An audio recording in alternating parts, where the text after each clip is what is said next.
I removed the can. They did not have the cans in it.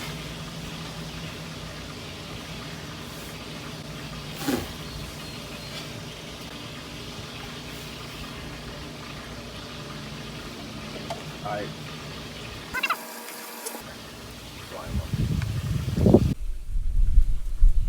How you guys doing? Welcome to an episode of the Darren to Share podcast. And today's guest is going to be none other than my brother, Dominic. And so we're going to get right into the conversation. Let's get to it. You're living out in Charlotte right now. I just want to know what your state of mind is with where life is right now, bro. Kanye West just announced that he's running for president. And we both just started our careers. Yeah. And we're having to deal with all this at a very pivotal time in our lives. So Right. what do you think about that? Honestly, it's unprecedented what's going on right now, but our motto is always to just maintain and remember what's important in our perspective, and that's just all I've been trying to do while trying to find new hobbies and have fun at the same time. I picked up DJing within the last 3 months, and that's really brought me a lot of mental release and relaxation. It's something where I can put my energy into that. It's a hobby that I like to do, but can also down the road be something that could obviously make money, but I do it because I love music.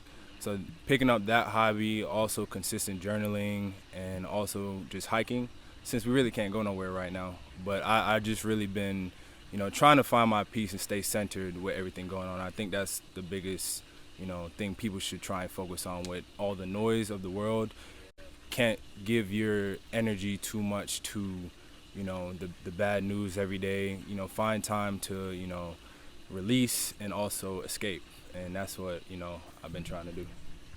Yeah. Honestly, I can 100% agree with those things, and I've been doing a lot of the same. I found my passions during this time, and I had a lot more time to devote to my passions because work from home, because there's nowhere to go. So you can look at this as an opportunity as well. I mean, there's a lot of scary things going on. It's very dangerous for a lot of different people, but you have the opportunity to utilize this time to seriously find yourself. And how do you think this time has benefited you the most in terms of yourself? Which area in your passions or in your self-reflection and finding yourself? Like, which area do you see the most growth, kind of during this time? I would say, truthfully, just self-reflection. Growth is a process and a spectrum. Like, everyone grows on their own timeline, and I think this period, stepping away from everything, as I'm working from home now. We'll really be working from home either till October or the rest of the year. So my timeline on knowing that, all right, you're gonna be by yourself in your apartment, has really allowed me to just exactly what that said, be by yourself and be alone with your thoughts and self-reflect on where am I at in my life right now? What's my career like? Where's my body at? Where's my spirit at? And trying to assess where you want to go in the future with that, because life was moving, and I think this time people really realize I finally have some time to slow down and think. And for me, it's really just been self-reflection, and also finding those hobbies and passions and ideas that I can work on for the future, and such as DJing, journaling, like I said, trying to put effort into my ideas and business ideas and stuff like that, trying without being too specific, but yeah. Alright, so you talk about DJing, you said that multiple times, and when you called me, bro, it clicked. It's Dominic should have been doing this 4 years ago. It fits you so well, bro, so well. And it was a proud moment for me because I feel like you found your thing. You know what I'm saying? And it was something that seemed so natural to me. What was your process? When was the first time you had the idea, and then what were the next steps you took? When did you go buy your table setup? Was it hard to spend the money to buy that table setup, or were you looking at the long term? What was your thought process in starting to DJ? So I actually been thinking about it since my freshman year of college, second semester. So went to Syracuse University and graduated in 2018. And shout out to Special K, DJ Special K, my LB, my ace. He is one of the best DJs I know in the world, honestly. And his passion for it, I've always seen him, put, just do it because he loves it. And I would be around him at parties while he's DJing, and I would always be by the DJ booth, and I would, see him mixing and stuff, and be like, hey, that looks pretty cool. Like, I love music, period. So that's where it starts there with that passion. But I never thought that I couldn't, get behind the tables, because I was just intrigued by what he was doing, and because I was always next to him during the parties and stuff, and I was like, hey, like, maybe I should pick it up. But like, I would never, as like in college, we are involved in so much stuff, or have been both. So it's just like, I never took the time to like slow down like we have now, and just actually like say, all right, let me pick it up for real. And so now, like, I have the means, thank God. I have a job that I can afford the stuff. And like you said, like, it was hard to put it down sometimes. I think that's the hump that most people get over, because you get to the store and you look at the price tag and be like, you know what I'm saying? Like, but it's just like, if you want to, invest in your things that you're passionate about, you have to take that risk and that leap of faith, because you believe that this is something that's going to serve you. It's not just something you're putting money into, it's you putting money into something that's going to grow you in the future in some sort of way, whether it's like buying a workout plan, or buying books, or investing in a course or something. Exactly. ROI. So I saw the ROI in it, and I said, you know what, let me just do it. And I ain't going to say no exact number figures of how much I spent, but like, it was a good amount where I was like, all right, like, I know this is an investment. So that's the backstory. Yeah. One thing that I've learned from my friends chasing their passions, or chasing just any idea that they have, is to act right away. Right. As soon as you have the ideal, put it into action. You know what I'm saying? Right. Because time is the most valuable thing we have, and we can't get time back. And then when you finally take the leap, you're like, why didn't I do this earlier? Right. You know what I'm saying? So, like with me, I had to get over the hump of just talking on camera. You know what I'm saying? Also, I had my idea to start podcasting since the end of last year. Right. But, I drug my feet. I looked at the prices of things. I'm like, man, am I sure about this? Yada, yada. But the second I did it, the second I put out my first episode, right, the feedback I got just, confirmed, the usefulness of this, and kind of made me think about, if I had started this 6 months ago, how much further I would have been right now. But we talk about timeline. Everyone has their own timeline, and you're exactly where you're supposed to be. You know what I'm saying? And also, when you jump out there, it opens up opportunities for a lot more to come your way. And it gives you an opportunity to give and to like pour into other people's lives. And it gives you an opportunity to display your passion. When someone sees that energy in you, it motivates them, just how you were motivated by Special K. Yeah. Because that dude nice, but not only is he nice, you feel the passion when he's up there DJing. So when you do your thing, people are watching you. Right. And when they see the energy you have, it motivates them to jump out and do what they like to do, and do what they enjoy to do. You know what I'm saying? But what do you think? What do you see yourself with DJing? I mean, you don't have to let us know all your secret sauce, because that's gonna be you're creating. I know you're creating a lane. Yeah. But what do you think you see yourself in 5 years with DJing? Right. So me and you are both business minded, and we have a lot of ideas and different things. So I would say I have a few ideas with DJing that I think are original.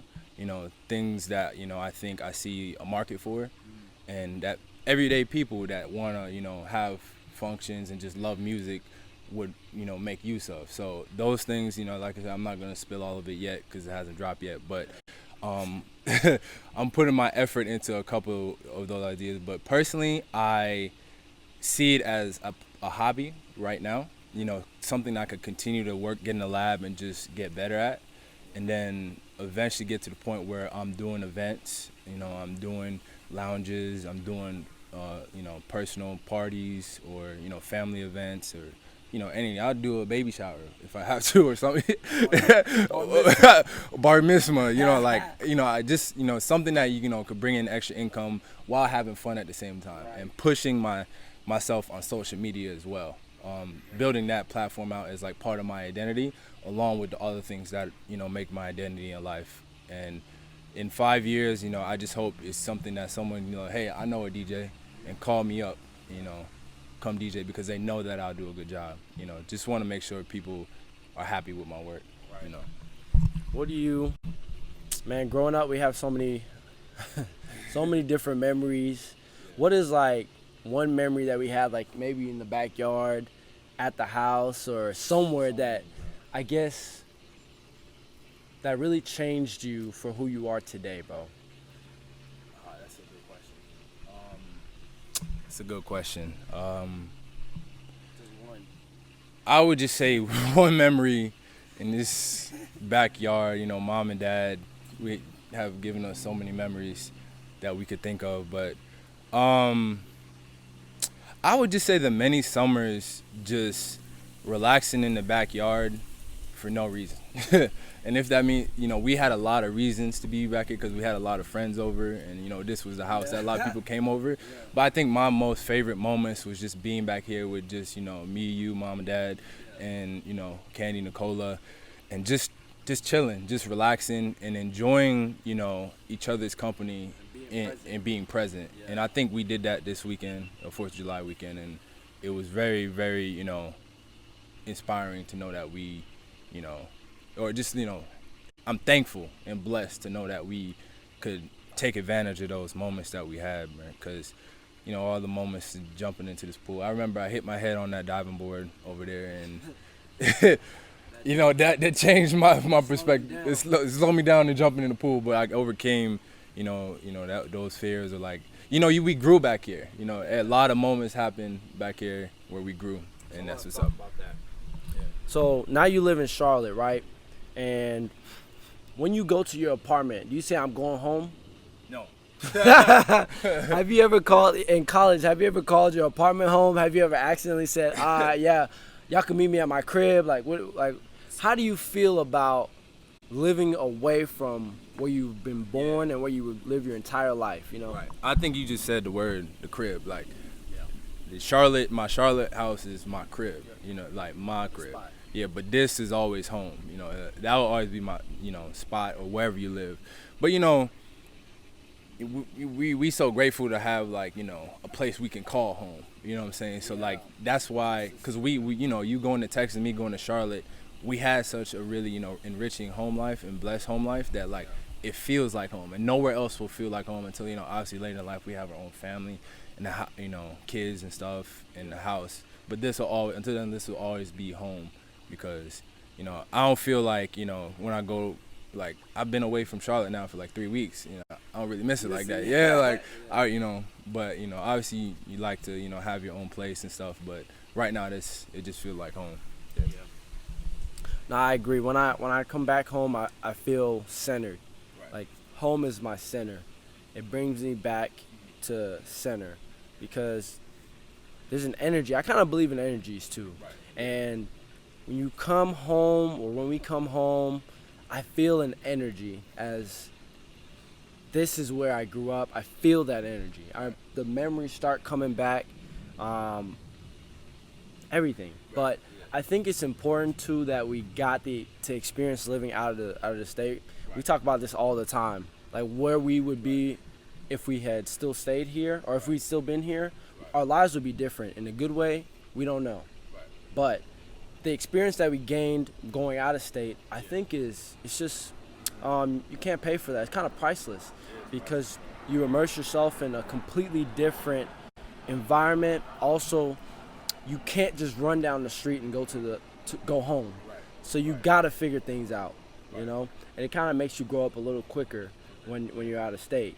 And I know for you, going all the way up to New York, you were a little bit closer to some of our family members, in New Jersey, New York. But definitely for me, when I moved to Texas, I didn't have anybody. We didn't have any family there. But what it did is it kind of forced me out of my bubble and to find a new quote unquote family, or find people who had the same qualities as the people I grew up with. And I think that was such an enriching experience for both of us, because now you can put us anywhere and we can figure it out. We can adapt.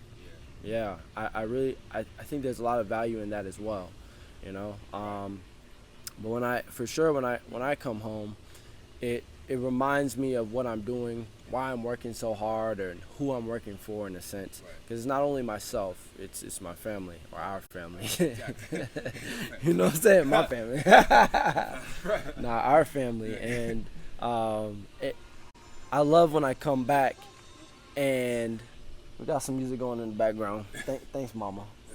The fam is off camera right now, just recording, watching. But man, it gives me energy too. Like when I go back, or when I come here and I go back, I have more energy. It's like I took a mental release and I recharge and I'm ready to hit the ground running again. Yeah. So what's one thing you think you could not live without in Charlotte? One item.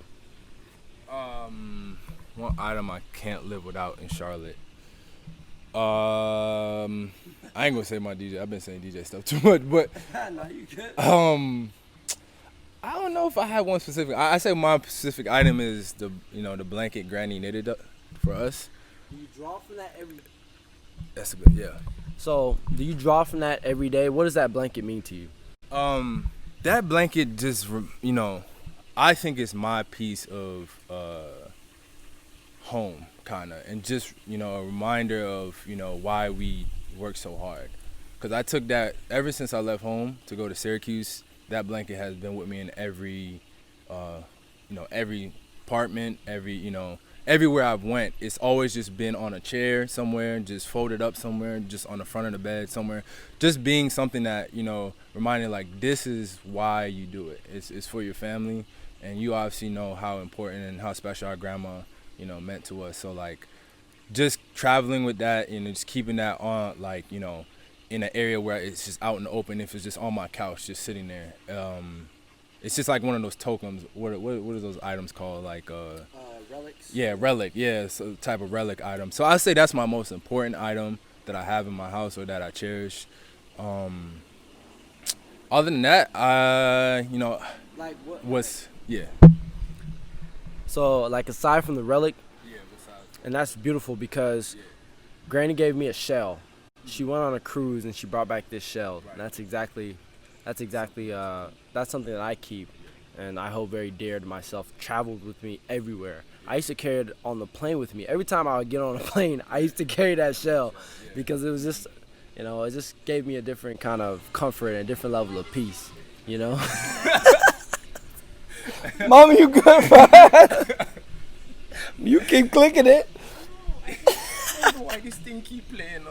But yeah, man. No, what's one, like, I guess, household item or something you keep on your person that you just is crucial for who you are day to day?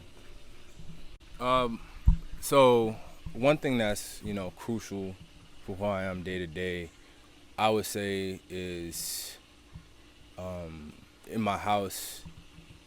I feel like I'm starting to build just a collection of, I'm trying to think, like, because I have certain different items that I could pinpoint, but it's never one thing that like I keep on me every day that I would say is like a token. Like I have my personal tokens in the house, like Granny's poem book. I have the quote she knitted for us. I have my personal hobby things, my DJ equipment. I just I'm trying to. I think a better way to answer that question is saying like I need something to maybe that I can carry forward as a new token to pass down. And like you said with your 25th birthday, you got that necklace. I think personally, I need a new item that I could say is like something that I could carry as a token to remind me of this age and journey that I'm going through. So like, I know that wasn't a good answer, but like I think like I don't have any one specific thing. I just think I need something that remind me of my 20s and this journey I'm going on into my adult life and like that. Yeah. So starting to work at Bank of America, what was the biggest Oh, I don't know if you want me to say where you work, but yeah. Some people don't be liking to have their company out there. But anyway, so when you started working, like, what was one of the biggest culture shocks or humps you had to get over working for a corporate company? Right. I think one of the biggest culture shocks, especially working in New York City, was just how it's kind of the mecca of professionalism. Kind of like, I feel like I had to fit into the culture of New York City, and I'm appreciative of starting my career in such a like iconic place, in such a place where you can. It's kind of like because. Well, yeah. You're talking about New York, right? Yeah, I'm talking. Okay, because you don't work there now, but Yeah. you interned, right? Right. So to give it back, so I interned at EY after my sophomore year, and the year following that is when I interned at Bank of America, and from then on I got the full-time offer, and after that I moved to Charlotte, where I live now, and I've been there for 2 years. But I would say the biggest thing I learned is that you always have to, figure out who you want to be in your career and find a different things that are gonna help, escalate you to where you want to be in terms of like a mentor. And I feel like I made it an important point to find mentors once I entered the bank while I was interning, and also just once dang, I said it properly. No, but you want to edit that one out. But ask the question again, bro. Wait. Oh, you was good. I don't even know what just happened. You were good, but you were doing good. Because I realized I wasn't answering your question based But on it's fine. Just go ahead. My bad. Yeah, bloopers. But I would say like, so ask the question one more time. No, I want to know, like, give us a story or something that maybe a hump you had to get over, or like when you first started working. What's one story? I think I can come up with a story. Charlotte or like Nah. Well, I was talking about Charlotte. Oh, okay. I was talking about Charlotte, like your first like kind of big job, corporate job, your first job. Right. You know what I'm saying? Like, or full-time job, should I say? Right. What was either a funny story, something that happened to you in the office, you know what I'm saying, or something you had to learn quick? Yeah. Sometimes somebody asked you a question and you just weren't ready. You know what I'm saying? One thing, all right, so I have a good answer to this. And I actually learned this on my internship in New York City. Like, it's kind of like once you get into a situation and you're in a meeting, and say like you're in a meeting with your teammates and stuff, and you put on spot with a question or something like, all right, Dominic, like, what do you think about this? Or you may not necessarily have that answer immediately, and you sitting there like, you know what, Jeff? Yeah. Let me get back to you real quick. Like, you can't like, it's a certain way you have to like, professionally handle stuff. One thing is your ethics and morals goes a long way in the corporate world. Like, people think it's all about, what you know, but a lot of it's who you know, obviously, but like having consistent ethics and morals, and when you don't know something, saying, like, I'll get back to you, instead of like, just saying anything or lying or something or whatever. Like, or if there's like a moral dilemma going on, just be honest and straightforward, and always handle stuff immediately. Don't wait on stuff. And that's one thing I had to leave. Like, a manager would be like, did you finish this, or did you get to this yet? And just tell them exactly where you are. So it's not like when it's actually due or it's before it's due. It's like, nah, you have to catch up. So that's one thing that I learned. Like, when you're being put on spot, if you do know something or you don't know something, make sure that you handle it, professionally and ethically, and just remember that goes a long way. I would say that's one story. Nah, that's excellent, bro. That's an excellent answer, and I think 100% that's one of the biggest things that I learned is your consistency, your ethics. Yeah. People notice. People notice that. Also, when you think people aren't paying attention, they're paying attention. People are always listening. People are always paying attention. So when you go out for happy hour, if you go out to happy hour, you gotta be some people. It might be a test. Right. It might be a test. Right. You get too comfortable, and that could come back around to hurt you. So you really gotta be cognizant of that. Exactly. And that's definitely one thing that I learned. You know what I'm saying? I guess not personally, but I've seen it happen to people. And you don't want to fall into that. Definitely, I would say working, being organized and following up. I think follow-up is one of the biggest things, too, that it's easy to get bogged down in all the things that you're doing. But like I said, people remember. So if your boss assigns you something and it seems like she was just saying it in passing, she might remember that she told you to do that. And if you don't follow up, it's like a tick. It's like they'll remember, and then you become that person that doesn't follow up, with what they at least say they were going to do or what they were told to do. One more point I would add to that is you got to remember you're working with people at the end of the day. You're an engineer, you work with machinery, we work with computers every day, but at the end of the day, you're working with people, and you have to be personal and remember that this person is on their own journey as well. And in order, everybody likes someone that they can relate to and be personable with. So that's one thing that I think I always try and find something I can relate into anybody. Because I work with a lot of different people, different races, ethnicities,